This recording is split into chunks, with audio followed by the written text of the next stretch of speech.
Aujourd'hui, lumière sur les fibules mérovingiennes du musée de l'Ardenne. Les fibules sont en quelque sorte les ancêtres de la broche. Elles fonctionnent sur le même principe, un ressort actionne l'ardillon qui pique le tissu.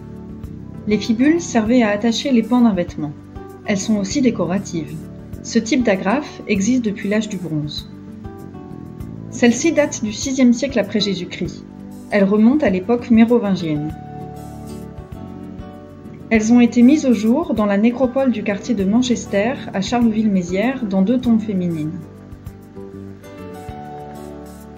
La richesse de ces bijoux indique que ces femmes avaient un haut statut social.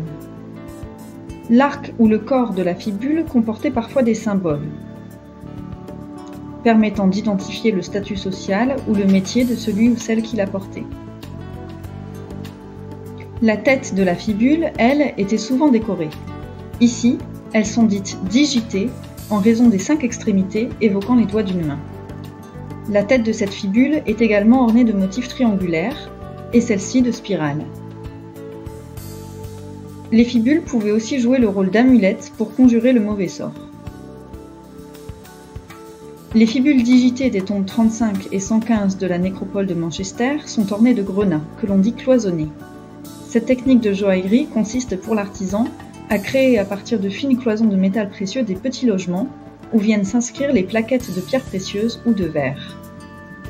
Le grenat est une pierre précieuse très dure, généralement rouge.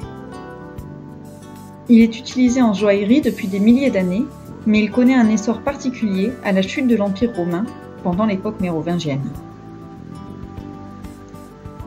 Le contraste de la pierre rouge sur l'or est alors particulièrement apprécié.